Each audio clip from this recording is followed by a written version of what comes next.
I've been doing like lots of project advertisement lately, and haven't really like done anything pertaining to me lately.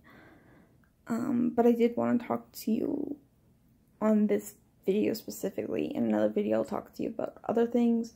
In this video, specifically about medication-induced mania.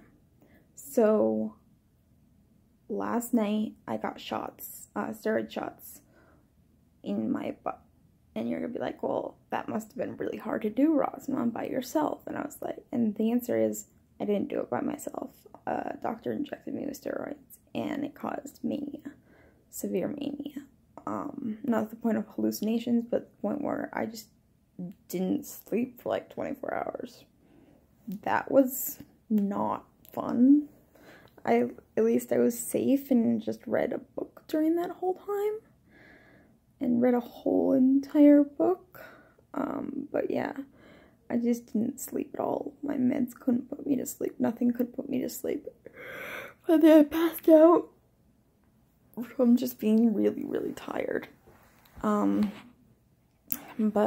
I did want to talk to you guys a little bit about that.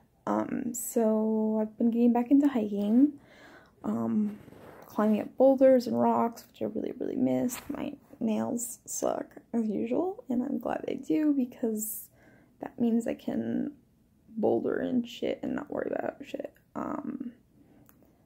I probably haven't talked about this a lot, but I have a really high pain tolerance, which is sort of how I ended up at urgent care in the first place. So the day it was really windy a couple days ago, I was reaching into my trunk for some things, because that's where I keep all my stuff to go hiking. You better not rob me of my shit, guys, because I need that, okay? It's for my mental health right now.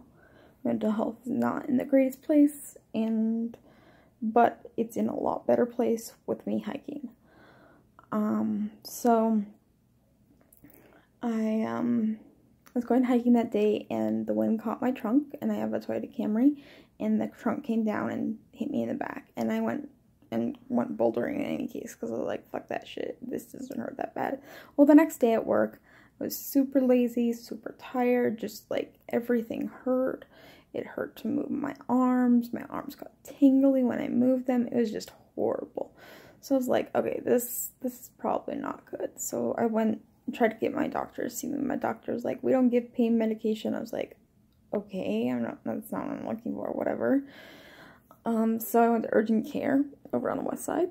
Next urgent care on golf course in Paseo is always like really in and out.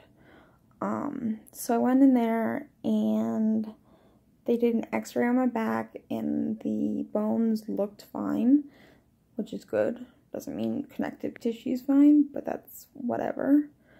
But they said, they're like, we'll give you some medication for pain. I'm like, no, you will not. I refuse to take any pain medication. And they're like, well, what about steroids? And I said, oh yeah, the oral steroids make me really angry, but when I was pregnant and they gave me shots in the butt for my pregnancy, it was totally fine. Well, I forgot a side effect. It also made me super, super manic. So, they gave me the shots at like 7 p.m. that night. I still went and hiked a little bit just to get the shot, the steroids flowing into me. And then I was up all night, and I was still awake during the day, and it was bad. And I was like, I can't go to work and work with kids. This is a bad idea. Oh my gosh. So I told my secretary at my work, my principal, and our resource teacher, and I'm gonna be called in tomorrow. Hopefully I don't get fired for this. That would be very, very terrible. So medication-induced symptoms for bipolar is very real. I went on a week-long blackout. I had to depend on my best friend at the time and my parents to tell me what I was actually doing, what I did that week, because I don't remember any of it. I do want to say thank you to the people who took care of me during that week, because I know it must not have been easy to watch me fall apart. As I know myself, it's never been easy to watch others fall apart, especially those you care about and love.